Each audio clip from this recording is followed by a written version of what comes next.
In this video, you're going to create your very first test cases so you can test that your code is working as expected. By adding automatic testing to our project, we'll be able to verify that a function does what it says it'll do. If we make a function that's supposed to add two numbers together, we can automatically verify it's doing that. And if we have a function that's supposed to fetch a user from the database, we can make sure it's doing that as well.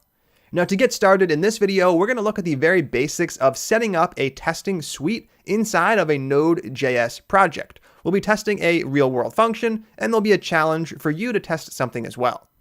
In order to get started, we are going to make a directory to store our code for this section. I'm going to make one on the desktop using mkdir, and I'll call this directory node-tests. Then I'm going to cd inside of it node-tests, so I can go ahead and run npm init. We are going to be installing modules, and this is going to require a package.json file. I'm going to run npm init using the default values for everything, simply clicking enter throughout every single step.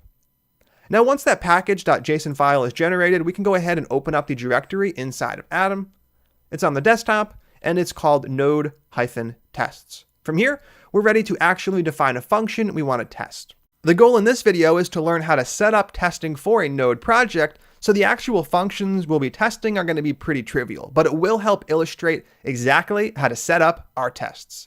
To get started, let's go ahead and make a fake module. This will have some functions, and we'll test those functions. In the root of the project, I'm going to make a brand new directory, and I'm going to call this directory utils.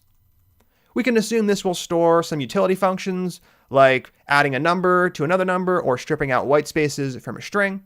Anything kind of hodgepodgey that doesn't really belong in any specific location. I'm going to make a new file in the utils folder called utils.js, and this is a similar pattern to what we did when we created the weather and location directory in our weather app. You're probably wondering why we have a folder and a file with the same name. I promise that'll be clear in just a second when we start testing. Now, before we can write our first test case to make sure something works, we need something to test. And I'm going to make a very basic function that takes two numbers and adds them together.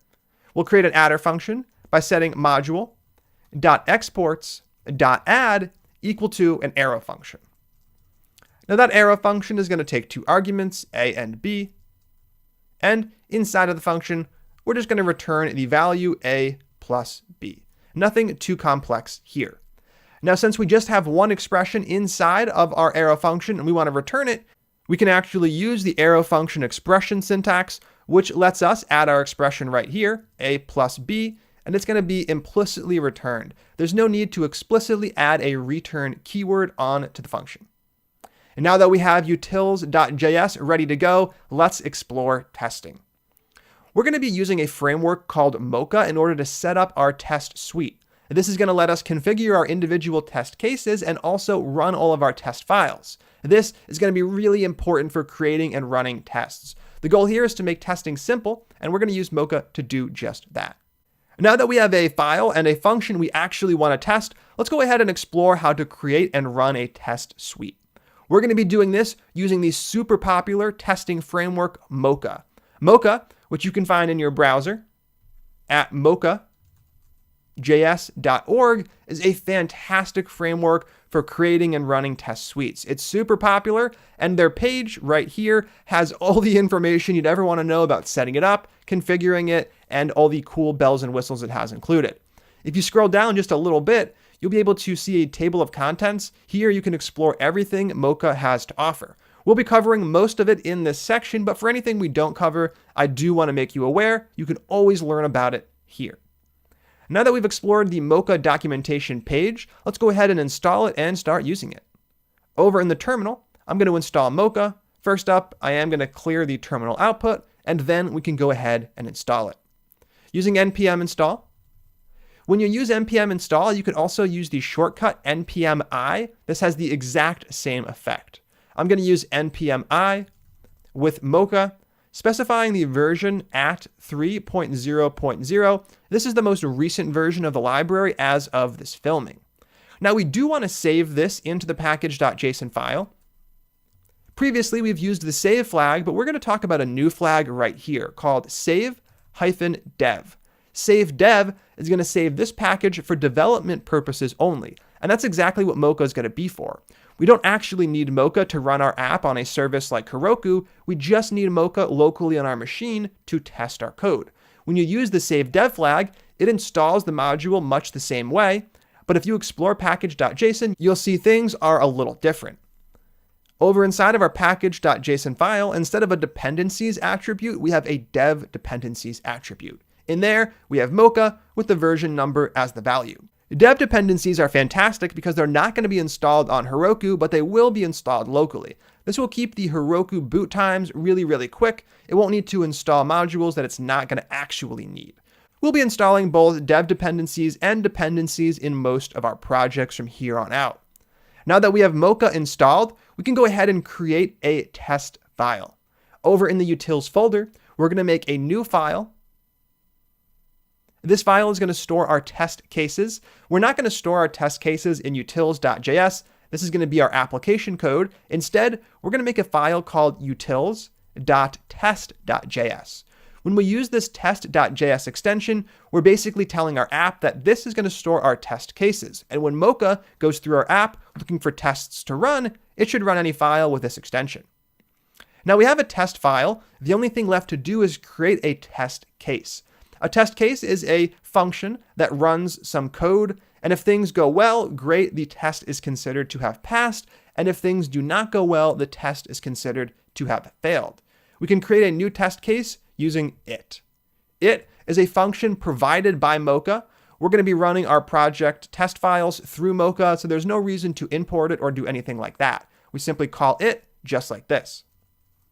Now, it lets us define a new test case, and it takes two arguments. First up, we're going to have a string description of what exactly the test is doing. If we're testing that the adder function works, we might have something like it should add two numbers. Notice here that it plays into the sentence. It should read like this. It should add two numbers, describes exactly what the test is going to verify. This is called behavior-driven development, or BDD, and that's the principles that Mocha was built on. Now we've set up the test string. The next thing to do is add a function as the second argument. Inside this function, we're going to add the code that tests that the add function works as expected. This means that we'll probably call add and check that the value that comes back is the appropriate value given the two numbers passed in. That means we do need to import the utils.js file up above. I'm going to create a constant called utils, setting it equal to the return result from requiring utils. I'm using // since we are going to be requiring a local file. It's in the same directory, so I can simply type utils right here without the JS extension. Now that we have the utils library loaded in, inside of the callback, we can call it. Let's make a variable to store the return result. I'm going to call this one result, and we'll set it equal to utils.add, passing in two numbers. Let's go ahead and use something like 33 plus 11. We would expect to get 44 back. Now at this point, we do have some code inside of our test suite, so we can go ahead and run it. And we're going to do that by configuring that test script we looked at in the last section inside of package.json. Currently, the test script simply prints a message to the screen saying that no tests exist. What we're going to do instead is call Mocha. Right here, we're going to be calling Mocha, passing in as the one and only argument the actual files we want to test. And we can use the globbing pattern to specify multiple files. In this case, we'll be using ** to look in every single directory, and we're looking for a file called utils.test.js. Now, this is a very specific pattern that's not going to be particularly useful. Instead, we can swap out the file name with a star as well. Now we're looking for any file in the project that has a file name ending in .test.js. And this is exactly what we want. From here, we can run our test suite by saving package.json and moving over to the terminal. I'm going to use clear to clear the terminal output, and then we can run our test script using npm test. When we run this, we're actually going to be executing that Mocha command. It's going to go off, it's going to fetch all of our test files, it's going to run all of them and print the results right here. Here we can see we have a green check mark next to our test, should add two numbers. Then down below we have a little summary, one passing test, and it happened in 8 milliseconds. Now in our case, we don't actually assert anything about the number that comes back. It could be 700 and we wouldn't care. The test is always going to pass.